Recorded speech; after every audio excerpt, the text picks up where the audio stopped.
एक समय की बात है। एक गांव में रहता था एक व्यापारी जगन नामक।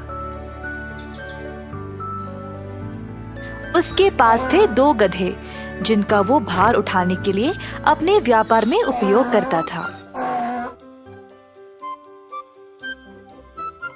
दोनों गधों में से एक गधा था जिसको हमेशा भूख लगी होती है। ये गधा बहुत सारा भार उठाता था, परंतु उतना ज्यादा खाता भी था।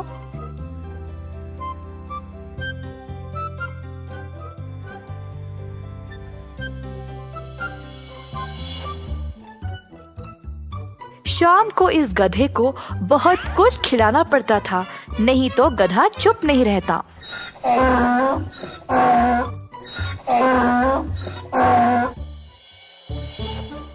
उसी गांव में मनीष नामक एक और व्यापारी था जिसके पास भी था एक गधा, परंतु मनीष का गधा उतना भार नहीं उठाता।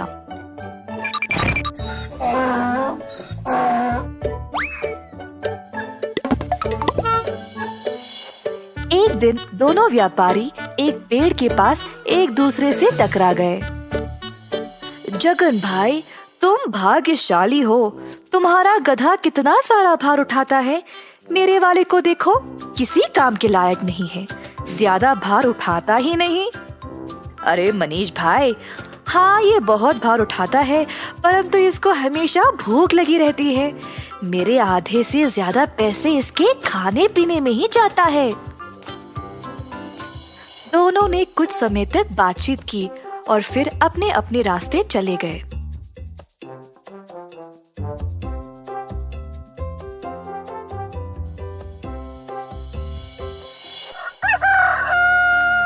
एक दिन जगन और उसकी पत्नी भूखे गधे के बारे में बात कर रहे थे।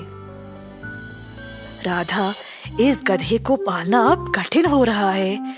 इसके कारण मुझे बहुत नुकसान झेलना पड़ रहा है। सही बात। एक काम करते हैं, तुम्हारे दोस्त मनीष को ये गधा पसंद है ना? मनीष को ये गधा बेच देंगे, समस्या ही हल हो जाएगी। क्या बोलते हो जी?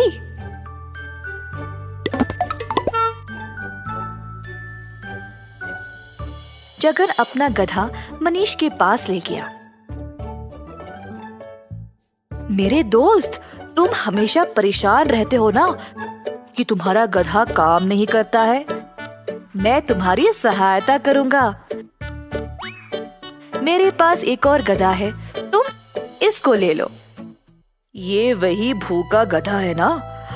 अगर ऐसा है तो मैं इसकी देखभाल नहीं कर सकता। अरे नहीं नहीं, ये दूसरा है। ये देखो, इसके सिर पर ये वाला निशान भी है। मनीष ने पूरी तरह गधे को जांचा और फिर जगन को गधे के पैसे दे दिए। अगले दिन मनीष ने अपने नए गधे पर भार चढ़ाया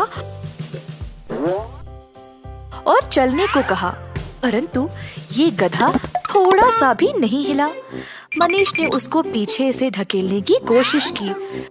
बहुत समय तक प्रयत्न किया, पर गधा हिला ही नहीं।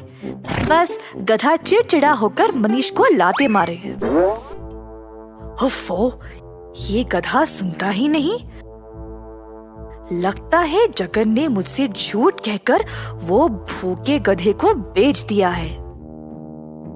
मनीष को शक हुआ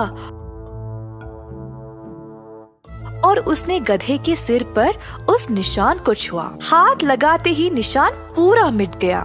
हाँ, जगन ने मुझे धोखा दिया है।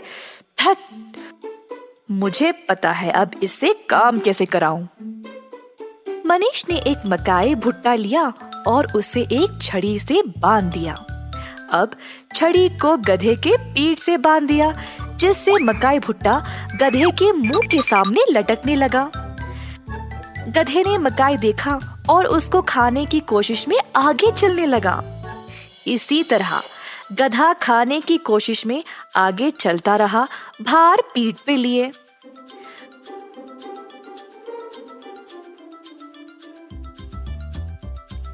कुछ दिनों में ही अपनी बुद्धिमानी से मनीष ने खूब धन कमाया और समाज में बड़ा नाम। जब जगन ने मनीष को देखा तो वह उससे ईर्ष्या करने लगा और खुद से खफा था कि ये विचार उसने पहले क्यों नहीं सोचा।